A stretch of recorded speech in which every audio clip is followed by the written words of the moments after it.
Sometimes we don't understand why God allows something horrible to happen.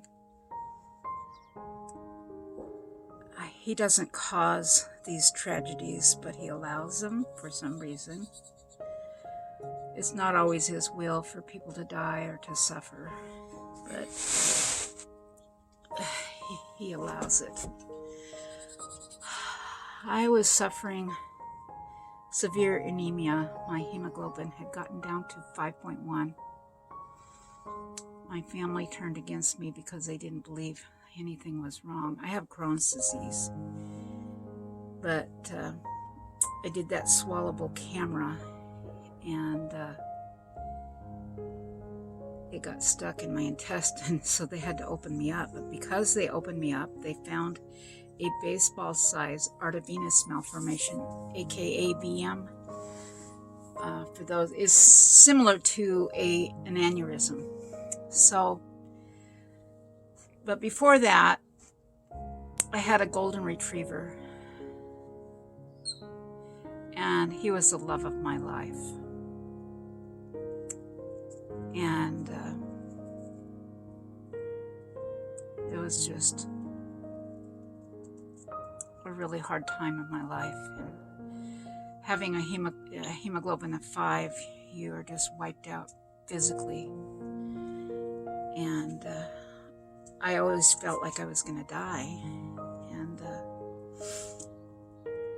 I also have Crohn's, which causes severe diarrhea. Hold on a second. Anyway, when you have Crohn's disease, your intestines, it smells pretty bad. And my golden retriever put his head right between my knees in the bathroom, and I had been sitting there for about half an hour, and I said, "Oh, this dog is so precious to me. He went everywhere with me, and I just loved him to death." He was only 3.5, 4 years old, and I took his ears, and I started crying. I said, "Dear God, don't let anything happen to this dog. It will just kill me. Please don't ever let anything happen to this dog." This was mid-October. My dear friend Lolita was visiting me. I had to take her to the airport, and then I had a doctor's appointment at 2 o'clock. And I went to my doctor's appointment, and then I was coming down the parking structure when my husband called. He says, "Cheryl, please call home. Come home right away." I says, What's the matter?" He says, "I can't tell you. You won't be able to drive home." I said, "What's wrong?" He says, "Pull over."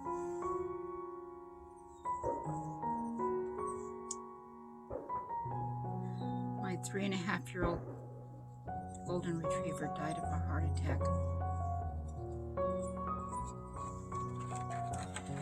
Our neighbor was a fireman, rescue, sheriff. He did CPR on him, and he died. He was gone. And this was mid-October. I was so angry at God.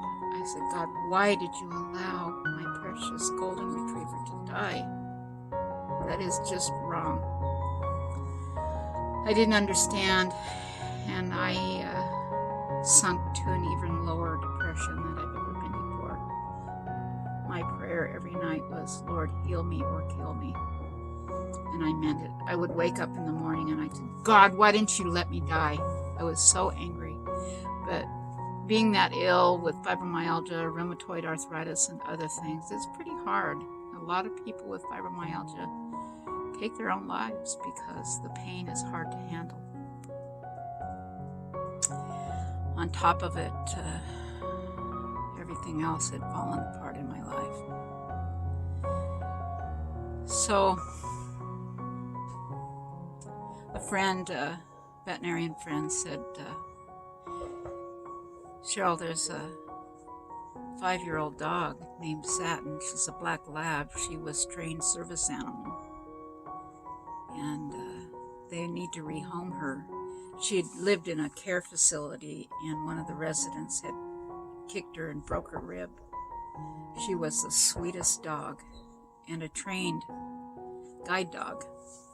And they're usually about $30,000, $40,000 if you pay private. You know, a lot of the disabled or the blind get them at no charge because there's... Anyway, so that was in January. We went up to mid-Washington, and I met Satin, a black lab. She weighed 65 pounds, huge dog. And we had our Scotties with us, and they were sitting in the back seat, and I thought, well, is she going to get into trouble with these Scotties? And they said, oh no, she loves everybody. So we went through testing, and we went through Dove Lewis and also Delta Society, and she scored 65 out of 65 points. And they said, we've never had a dog score so high, so can we take away 1 point because she's too focused on you? And I said, yeah, that's okay. So we started working at Adventist Hospital as volunteering, visiting patients, and also some of the staff. The staff really enjoyed having a big black lab coming in the hospital and visiting. You know, it's kind of unusual setting to have a dog come in. And Satin was so well trained that I could throw a hamburger on the floor and she could be hungry, and I'd tell her to leave it, and she wouldn't even sniff out of it. She would kind of look like this, but she wouldn't touch it. And we'd go through the grocery store. I didn't really need a leash for her because she stayed just several inches away from my knee. It was really bizarre. I've never knew that a dog could be trained like that without a leash. She never needed a leash. But I kept her leashed. And my husband and I went out for our anniversary in March. And so I'd had Satin I think I'd had Satin for 2 or 3 years by then. So I was pretty familiar with the hospitals and visiting patients and everything. And then we were at the Chart House, which is a pretty nice restaurant. We tried to go to all the Chart Houses, one in Hawaii, and then the Caribbean, and then where's another one? The Keys, Florida Keys. So that's always something special that we like to do. And a lot of people are accommodating for guide dogs, especially here in Oregon, because we have guide dogs for the blind here in Waring. And we have guide dogs for the kitties. Here's Felix, the cat. So Satin never, ever, ever disobeyed me. Ever. Never once. And we were walking through a restaurant, and as soon as I eat, I have to stand up, and because sometimes I get sick to my stomach because of my Crohn's disease. 4. So anyway, I had a leash on Satin, and I started walking out towards the front, and Satin pulled away from me. She totally disobeyed me, and she ran through around a couple of tables. Weird. And she went to underneath a table, and she went to this woman who was dressed in a red wool suit, and her hair was all perfectly coiffed, and she was a wealthy woman. And here this big black lab, 65-pound lab, comes under the table, puts her head on her knees. And I'm waiting for this woman to scream, to call the cops, shoot my dog or whatever. And I'm going, I'm sorry. And she goes, no, your dog knew. How did your dog know I needed your dog? And she started crying. She got in Satin's face and she started sobbing. She says, this is incredible. She says, I'm having the worst day of my life. And she broke down and she says, my husband, we were up on Terwilliger Curves by Oregon Health Science Hospital. She says, my husband just had surgery this morning, and I don't know if he's going to live or die. He's only 50 years old, and he has tongue cancer. Have you ever heard of tongue cancer? I went, oh my heavens. I says, yes, my husband's battled tongue cancer since he was 35. She says, no way, no way. This is an honest to God's true story. It's hard to believe, I know. And she says, oh, my husband, oh. And so I said, well, let me introduce you to my husband. So Larry came over and I told him he couldn't believe that Satin had disobeyed me and went to this woman.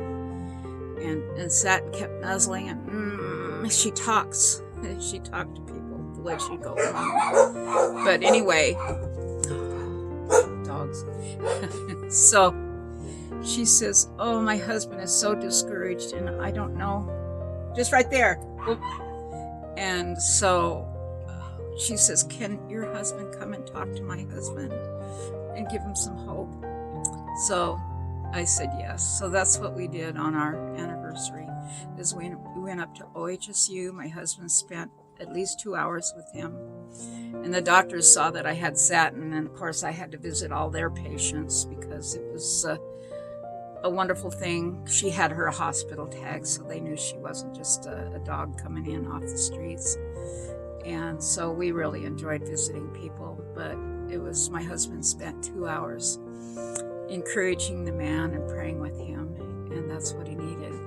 Can you believe that? That's the honest to God's truth. It's another story of Satin, my therapy dog.